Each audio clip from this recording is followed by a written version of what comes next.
Bonjour à toutes, bonjour à tous. Merci de nous retrouver dans cette émission spéciale, plein feu le vrai débat, une émission consacrée aux diasporas et aujourd'hui à la diaspora algérienne. Marhaba bikoum, à Zulflaouen et encore une fois, bienvenue. Alors, les diasporas au XXIe siècle, c'est tous azimuts. On parle de diaspora noire, de diaspora juive, de diaspora et j'en passe.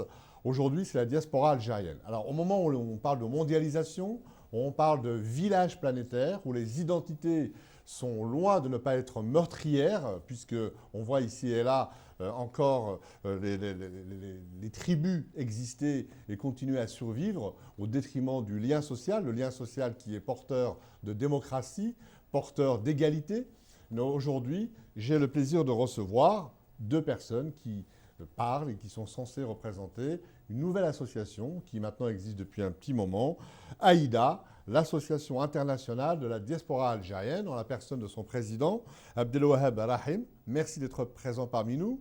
Vous êtes un jeune chef d'entreprise. D'ailleurs, vous êtes président de l'Union nationale des investisseurs en Algérie, mais bon, vous nous expliquerez aussi si c'est que en Algérie, et peut-être qu'il y a une relation de cause à effet entre cette position d'investisseur et de président de cette Union nationale d'investissement et puis la volonté de créer aussi une diaspora. À vos côtés, Kassi Aïtiala, qui est aussi chef d'entreprise et qui est ingénieur, qui est un chercheur, qui est à l'affût de tout ce qui est innovation, notamment dans le domaine des technologies modernes, des TIC, ce qu'on appelle les TIC, les techniques de communication. Donc il nous parlera d'écran plat, de tablettes, du téléviseur intelligent, mais aussi surtout, il est membre du board, puisque c'est comme ça un peu que vous vous appelez entre vous, de cette association qui a envie de porter les couleurs de ce qu'est la diaspora algérienne. Alors pourquoi est-ce que la diaspora algérienne, ça existe? Et pourquoi vouloir créer une association de la diaspora algérienne? Merci beaucoup de nous recevoir. En plus, je profite de l'occasion, à l'occasion de Yann de souhaiter l'intérêt, effectivement, de consacrer la diaspora algérienne parce qu'elle existe. Nous sommes près de 7 millions d'Algériens répartis à travers le monde. La plus grande concentration se trouve en Europe et en particulier en France. Individuellement, nous avons des illustres au jour d'aujourd'hui. Je peux vous en citer M. Ala, l'inventeur de l'écran plat. Je peux vous en citer un autre membre du board, le Dr Melikchi, qui lui s'occupe aujourd'hui de curiosités sur Mars, et je peux en citer d'autres. Donc individuellement, nous existons, mais collectivement, on n'existe pas, parce qu'on n'arrive pas à peser sur les événements dans l'endroit ou dans les pays où on vit. Alors, avant de dire comment vous existez, qu'est-ce qui fait... c'est quoi un Algérien? Aujourd'hui, c'est quoi être Algérien dans la diaspora? Quelle est votre définition de l'Algérien de la diaspora? L'Algérien de la diaspora, c'est... Quelqu'un qui est né en Algérie? Quelqu'un qui est de parents algériens? Quelqu'un qui parle une langue d'Algérie? C'est quoi être Algérien? La diaspora, qu'est-ce que c'est l'Algérien? C'est toute personne qui a un lien avec l'Algérie. Que ce soit un lien affectif, un lien de naissance, une origine, une histoire. C'est ça l'Algérien. Aujourd'hui, c'est ce qui forme la diaspora, tous les gens qui se reconnaissent et qui se disent « nous sommes d'origine algérienne, nous sommes algériens, ou nous avons des parents algériens, ou nous avons un lien affectif avec l'Algérie ». C'est ça l'Algérien. Alors, vouloir faire une diaspora, c'est quoi? C'est une démarche intellectuelle ou c'est un sentiment affectif? Non, la diaspora, on ne la fait pas, elle se constitue d'elle-même. C'est les millions de gens, c'est les millions de femmes et d'hommes qui composent elles-mêmes la diaspora. Mais vouloir rejoindre une association, la démarche, elle est quoi? C'est parce qu'il y a des intérêts, il y a des revendications particulières? Il n'y a pas de... Il y a envie de... Ça se passe comment? Il faut, quand on est aussi nombreux à travers le monde, on doit s'organiser à l'instar de toutes les autres diasporas à travers le monde où elles sont organisées. Elles ont des échanges entre elles, elles ont tout un tas de passerelles et de l'entraide entre elles, or que nous, dans la diaspora algérienne, on n'y est pas. Alors vous dites on doit s'organiser. Pourquoi on doit s'organiser? Il y a un besoin de s'organiser? Totalement. Pourquoi? Totalement. Parce que le monde aujourd'hui, il est devenu petit, le monde il est devenu interpénétrant, et nous sommes dans un monde aujourd'hui dont l'individu compte peu par rapport à la communauté, par rapport à l'ensemble. Donc c'est des instruments que notre communauté doit utiliser pour se faire valoir ses intérêts à l'endroit où elle se trouve, à l'endroit où elle vit. Alors vous savez ce qu'on fait d'habitude? En face du mot diaspora, on met le mot lobby. C'est votre démarche? Totalement.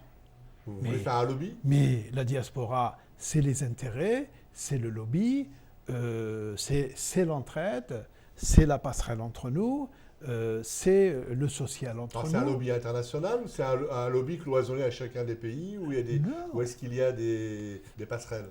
Le monde est devenu trop petit aujourd'hui pour dire qu'il y a un lobby uniquement à un endroit ou à un autre. Le lobby aujourd'hui n'a de valeur que s'il est international. Bien entendu. Là où nos intérêts, là où il y a les intérêts de notre diaspora qui sont en jeu, il faut que la diaspora soit suffisamment organisée pour pouvoir mieux les défendre.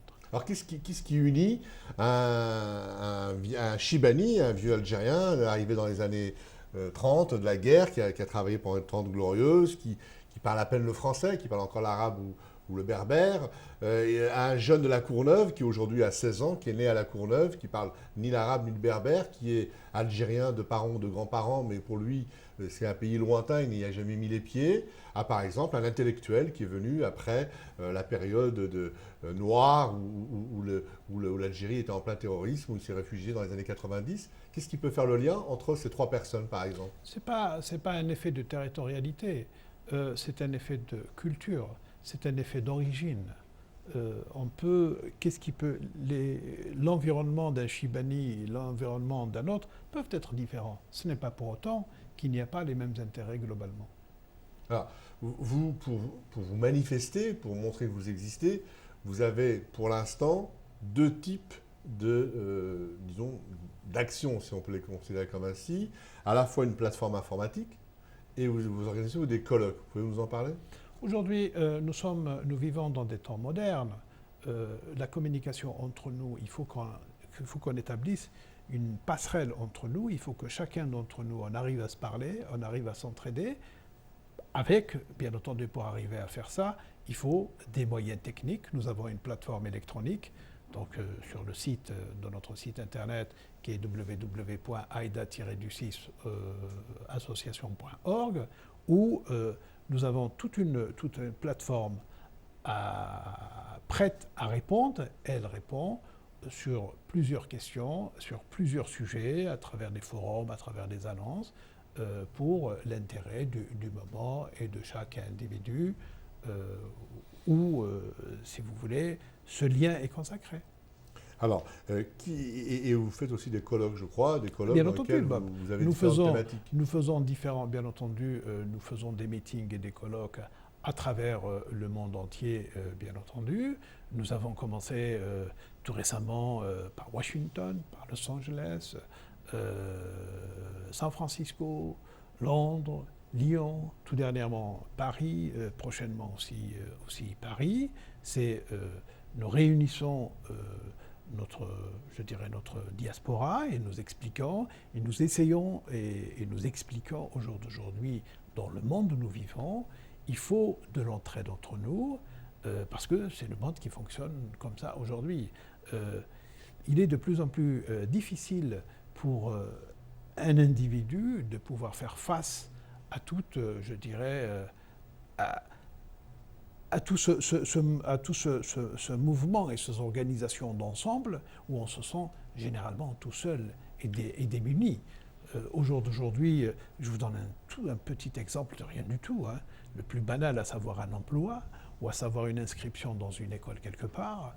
Et il vous faut toujours un sponsor, il vous faut toujours un appui, à l'instar des autres diasporas, elles le font. Ce n'est pas quelque chose que nous avons inventé. Au contraire, c'est un plus que nous essayons de donner. Vous existez depuis un peu plus d'un an. Comment vous êtes structuré et qui vous rejoint aujourd'hui? Alors, comment est-ce qu'il y a un système d'abonnement qui vous rejoint et quel est le mouvement qui va vers vous? Est-ce que c'est un mouvement qui va tranquillement ou c'est crescendo? Ça se passe comment?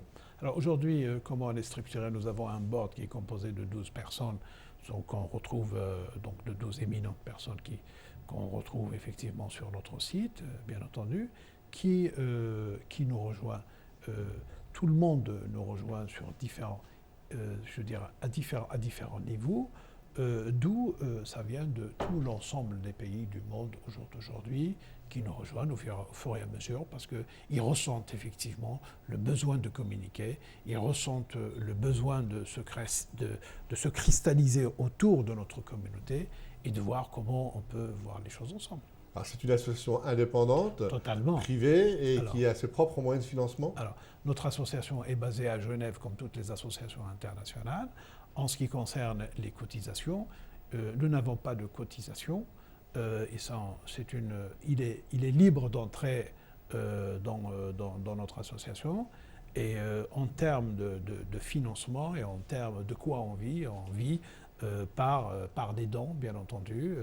Notre communauté, nous en avons des gens qui ont des moyens, il y en a d'autres moins, et chacun, bien entendu, va contribuer. C'est pas plus un effet de contribution.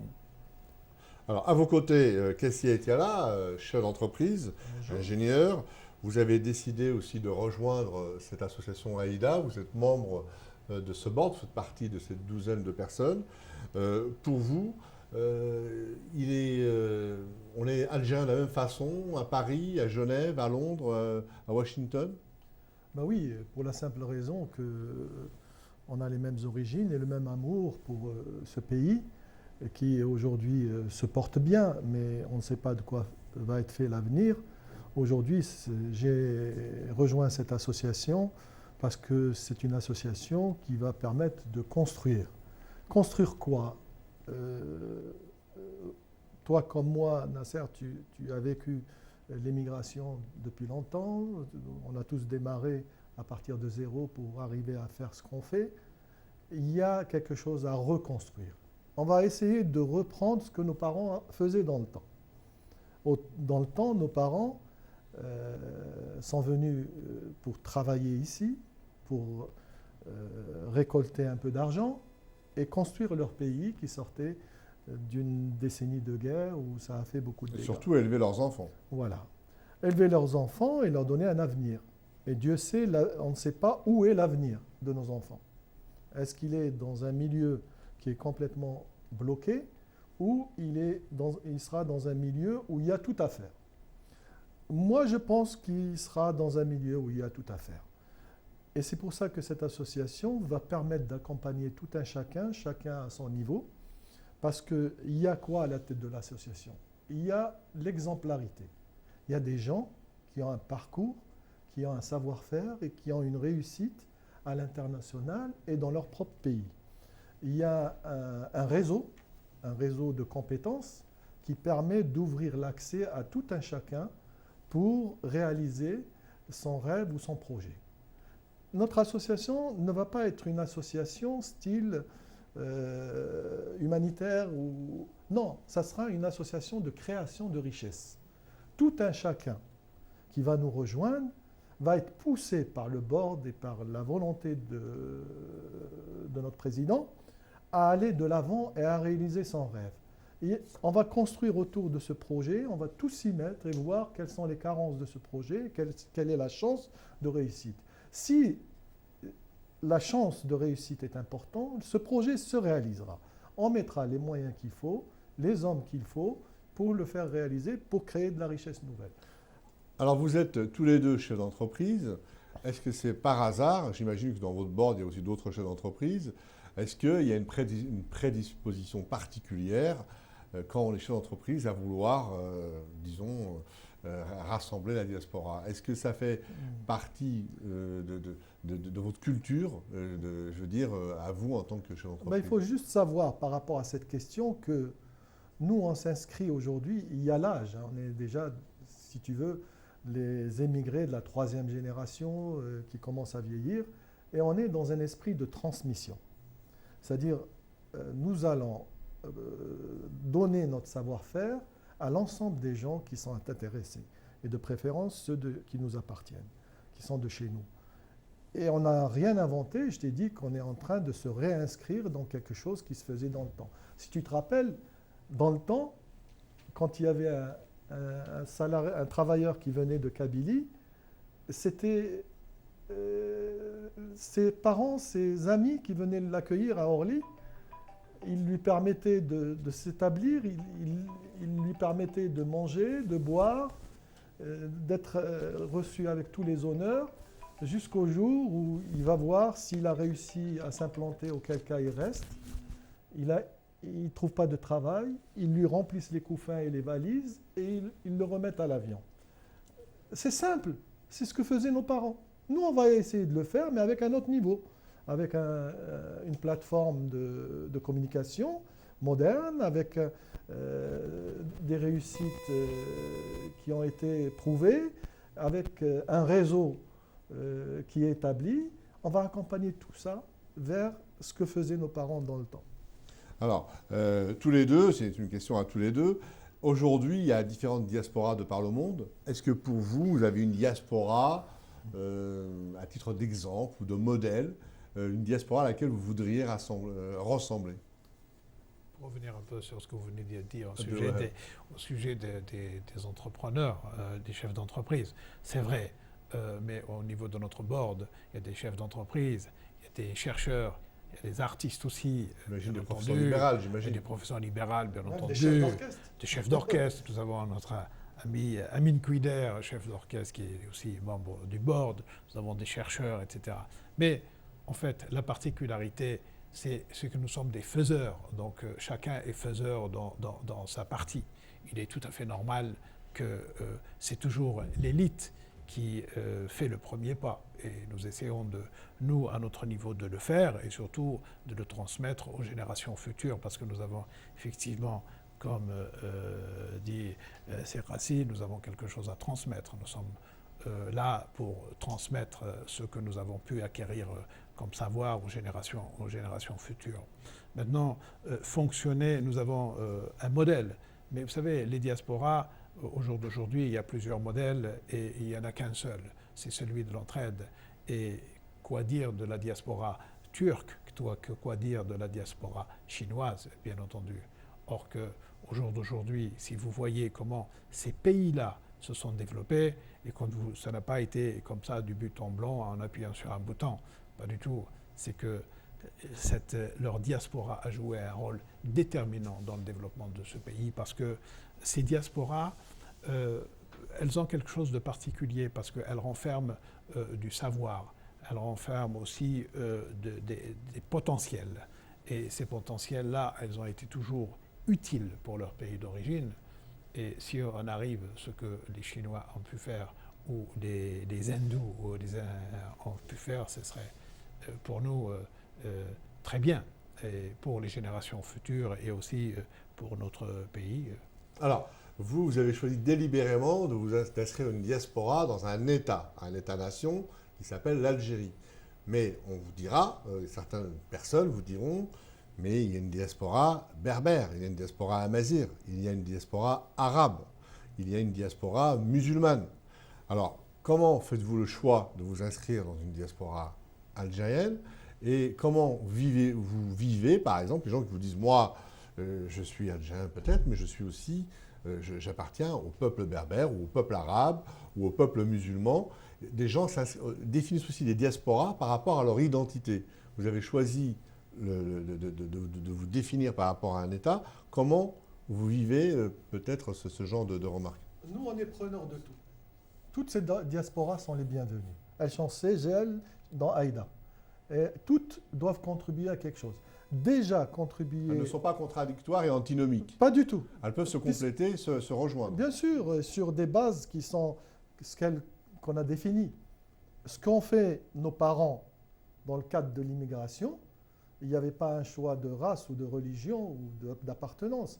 C'est une approche globale. L'Algérie, quelqu'un qui aime l'Algérie et quelqu'un qui contribue au bien-être de tout Algérien.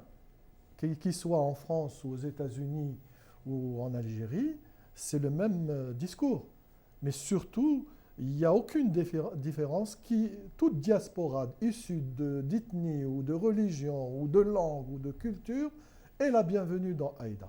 Il suffit que l'Algérie fasse partie, ce soit un des items qui fasse partie de son identité. Oui, on ne peut pas faire celle Elle est la bienvenue dans votre On association. peut pas faire celle d'Israël. Même si elle se retrouve dans d'autres cercles ou On est d'autres... d'Algérie, nous. Hein. On est d'origine algérienne, donc on ne fera que celle qui concerne l'Algérie. Alors, nous sommes apolitiques. Donc nous sommes universels. Donc, tout le monde fait de la politique. absolument. Même la danseuse de ballet d'opéra, quand elle fait un pas de danse, elle fait de la politique. Nous, on ne le voit pas comme ça. Nous, on le voit pas comme ça. Chacun peut le voir comme il a envie, mais nous, on ne le voit pas comme ça.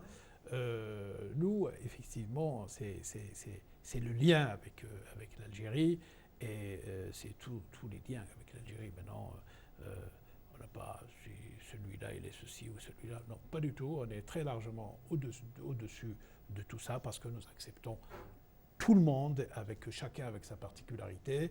Permettez-moi de vous dire que l'Algérien ou le d'origine algérien qui est à Paris, ce n'est pas le d'origine algérien qui est à Marseille. Et de surcroît, ce n'est pas le d'origine algérien qui est à Washington. La question que je posais à Kessia Etia tout à l'heure. Mais c'est la particularité, c'est cette, je dirais, c'est cette richesse. Au contraire, plus, je dirais, cette richesse est étalée à travers toutes les cultures et à travers, je dirais, tous les continents, c'est ce qui fait effectivement cette richesse de notre diaspora. Alors comment vous conciliez l'identité algérienne ou le fait de se retrouver dans la diaspora algérienne dans le monde et l'algérianité du pays d'origine, l'Algérie? Comment ça se passe? C'est trop compliqué tes questions. L'algérianité dans l'Algérie, nous c'est très simple, il faut être simple. On va aller vers quelque chose de terre à terre. Je vous ai expliqué que nos parents accueillaient les gens à la descente de l'aéroport, les aidaient dans la meilleure de leurs possibilités. Quand ça se passait bien, ça créait une valeur ajoutée pour leur pays d'origine. Quand ils ne trouvent pas de boulot, ils le remettent à l'avion avec tous les honneurs. Ça va être aussi simple que ça, notre association. On ne va pas rentrer dans des débats philosophiques. Ça veut dire quoi? Ça veut dire qu'en dehors des colloques et de la plateforme, il va y avoir d'autres actions à venir? Bien sûr, les actions, c'est aider les gens, leur apporter notre savoir-faire, les accompagner dans leurs projets. On va vous expliquer une chose. Avant que l'Algérie ait les moyens qu'elle a aujourd'hui, parlons de la décennie noire, qui c'est qui faisait l'approvisionnement du marché algérien en voitures? C'est l'immigration algérienne. Qui c'est qui construisait des maisons en Algérie et qui donnait beaucoup de travail aux jeunes qui étaient là-bas? C'est l'immigration algérienne. Aujourd'hui, si on regarde les statistiques, il n'y a pas un seul sou qui rentre en Algérie.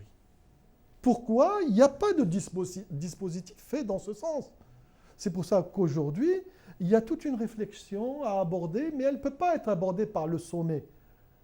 Au niveau du sommet, il y a plein de doutes, Elle va être abordée par des hommes qui ont prouvé, qui ont une valeur ajoutée, qui ont une expérience, qui ont un savoir-faire et qui doivent entraîner la confiance. Alors, l'immigration algérienne existe depuis de très nombreuses années dans tous les pays de la planète. En France, elle a presque un siècle et presque 120 ans.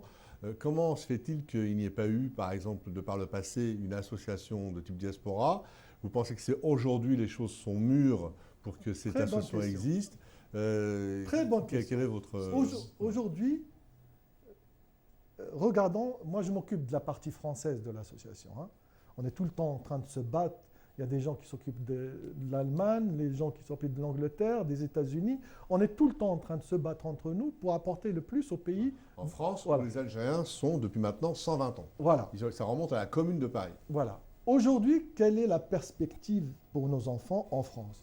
Avec la désindustrialisation, avec l'endettement immense qu'il y a au niveau français, quelle est la perspective? La perspective, c'est d'accompagner toute cette diaspora sur une réflexion de retour chez soi ou d'investissement chez soi, de manière... Parce que c'est là-bas où il y a tout à faire maintenant.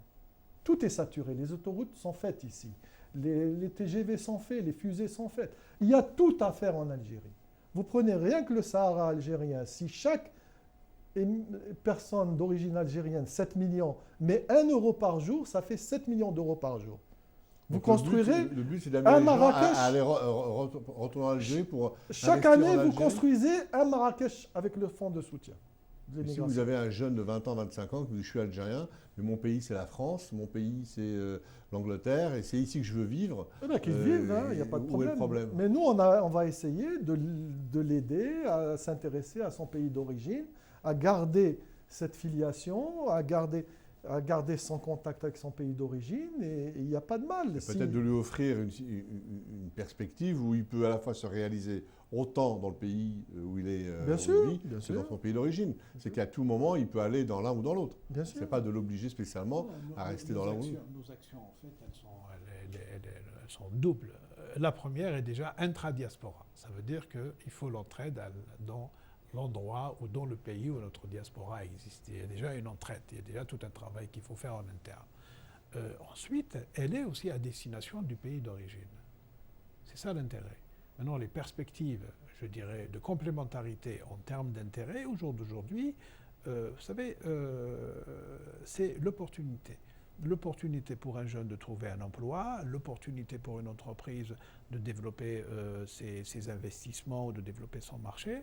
C'est ça qu'il faut arriver à, je dirais, mettre en adéquation et faire en sorte que cette originalité algérienne devienne un plus et non pas un moins, si vous voulez. Vous venez de parler de pays d'origine, justement. Comment analysez-vous la façon dont l'État algérien a traité justement ces communautés à l'étranger? Est-ce que vous pensez qu'il s'est assez impliqué ou qu'il n'a pas manifesté de sentiments, d'intérêt particulier? Quelle est votre position là-dessus? C'est toujours difficile d'avoir une réponse. Est-ce qu'il a traité correctement, assez, pas assez, etc. Moi, je dis à ce niveau-là, tout est perfectible. On n'est jamais au sommet, au summum de l'action. Quand on compare avec d'autres États, c'est toujours comme ça. Quand vous avez une partie de votre population qui immigre dans d'autres systèmes, dans d'autres pays aussi, est-ce qu'il y a-t-il possibilité pour un pays d'origine de pouvoir suivre l'action, etc. C'est assez compliqué. Mais le plus important au jour d'aujourd'hui, notre diaspora est établie un peu partout. Nous sommes à la 2e, 3e, 4e génération dans un certain nombre de pays où les individualités sont là, ils sont bien établis, très souvent ils ont réussi. Maintenant, l'individualité, elle a été faite. OK, il faut venir, il faut que ces individualités puissent profiter à l'ensemble. Il faut que chaque Algérien puisse aider un autre Algérien pour qu'il devienne un plus, pour qu'il aussi, je dirais, l'aspire avec lui vers le haut et non pas le tirer vers le bas. C'est ça un peu. Il y a des associations comme le Forum France-Algérie, l'association aussi des Algériens de France, etc., qui veulent fédérer, qui veulent coordonner, qui veulent rassembler. Vous, c'est une association de plus? C'est une association de plus? On se réjouit. Plus il y a d'associations, plus on se réjouit.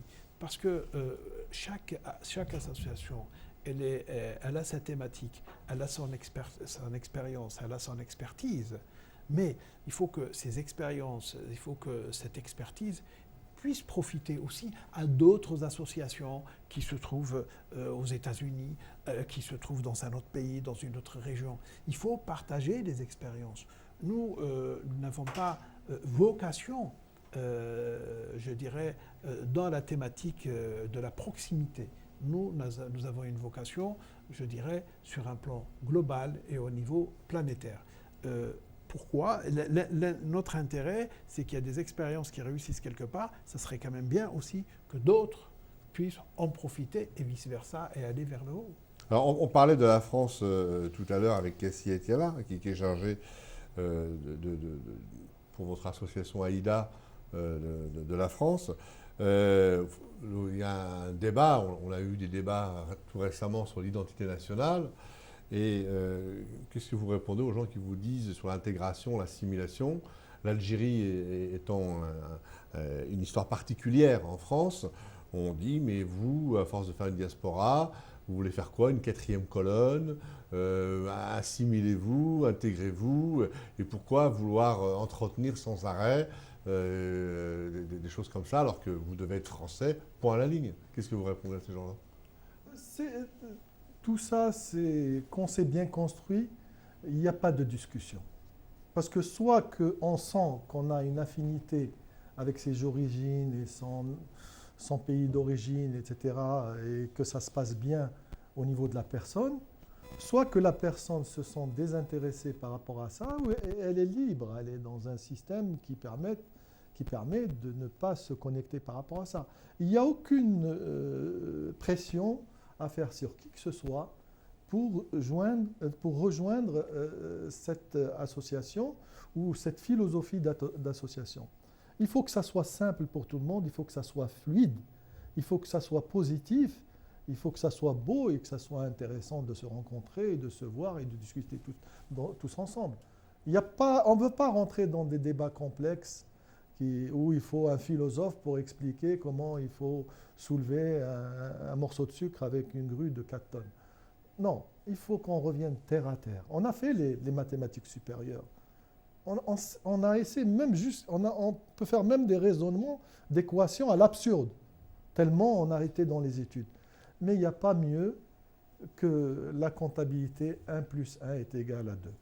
Alors, Voilà. et comment l'association AIDA, qui est manifestement, vous avez des représentants dans tous les pays, est-ce que vous avez à votre niveau aussi le souhait d'associer peut-être ou les États dans lesquels vous avez la représentation de AIDA ou des ONG, ou alors est-ce que vous avez envie simplement d'exister vous en tant que AIDA toute seule? Est-ce que vous avez envie d'associer d'autres partenaires à vos projets? À la base, nous sommes déjà une association non politique et non religieuse. Donc, sortis de là, nous sommes tout à fait ouverts et je dirais, quand ça va dans l'intérêt de notre diaspora, bien entendu, à travailler avec l'ensemble des organisations parce que nous adhérons à l'ensemble de la charte et on reconnaît l'ensemble de la charte des Nations Unies passée et à venir, bien entendu. Là où on peut être utile, là où notre organisation peut apporter un plus, nous le faisons avec plaisir. Mais sur les grandes thématiques ou sur les grands enjeux économiques, culturels ou sociaux qui traversent le monde, vous serez d'une certaine façon où il faudra aussi que peut-être vous preniez position ou vous prononcez. Ah oui, totalement. Quels sont les enjeux aujourd'hui concernant la France? Prenons l'exemple de la France. C'est quoi? C'est un pays hôte qui a accepté nos parents et qui accepte nos enfants aujourd'hui et qui est en difficulté. Nous, en tant qu'association établie dans le monde, quel va être notre rôle? Eh bien, on va jouer la carte française par rapport à notre pays d'origine pour essayer d'apporter des aides, des marchés, etc. Voilà le but de l'association dans sa simplicité de l'action. Maintenant, on ne va pas rentrer dans des complexités, avoir une opinion sur telle décision historique ou sur tel problème métaphysique, etc. Il y a des spécialistes, des agrégés de philosophie et de droit et de culture générale qui sont même des institutions étatiques qui réfléchissent autour de tout ça. Restons-nous terre à terre. Il y a une diaspora qui existe, il y a une plateforme qu'on a mise et qui est accessible à tout un chacun, dans laquelle on peut discuter entre nous, on peut discuter entre nous et nos parents et notre pays d'origine et le pays hôte. Et il faut faire tout ce qui est positif autour de tout ça. Il n'y a rien de négatif qui va être fait dans le cadre de cette association. Ça ne sera que du positif. D'accord. Donc peut-être pour revenir au début de l'émission, vous êtes donc des chefs d'entreprise. Donc est-ce que vous avez à court, à moyen terme, des projets pour l'association dans le cadre, par exemple, de ce qui se passe aujourd'hui entre l'Algérie et les pays où les Algériens sont en diaspora, de passerelles, de collaboration, de création d'entreprises. Est-ce qu'il y a des projets au niveau de l'association AIDA? Bien sûr, bien sûr. On essaie aujourd'hui de promouvoir à travers l'ensemble de nos meetings, de nos colloques, donc tout le potentiel économique de la diaspora, tout le potentiel du savoir de la diaspora, comment faire traduire tout ce potentiel sur le pays par l'investissement, par le développement des affaires, par le développement économique d'ensemble. C'est ce que nous faisons. Et c'est un travail, vous savez, qui n'est pas facile, mais nous le faisons, nous persistons, et c'est une de nos priorités, effectivement. On arrive à la fin de cette émission, donc moi je voudrais vous remercier. Donc rappelez que, en tout cas là, à l'écran, on va s'afficher les coordonnées de votre plateforme informatique. Rappelez, Abdelwahab Rahim, que vous êtes chef d'entreprise et président de l'association AIDA, Association internationale de la diaspora algérienne. Et vous, Kassi Etiala, chef aussi d'entreprise, membre du board, représentant au sein d'AIDA la communauté algérienne de France. Je vous remercie d'avoir accepté notre invitation et à très bientôt. Merci de nous avoir reçus. Merci. Et nous, je vous dis à une très prochaine émission pour Plein Feu, le vrai débat. Merci.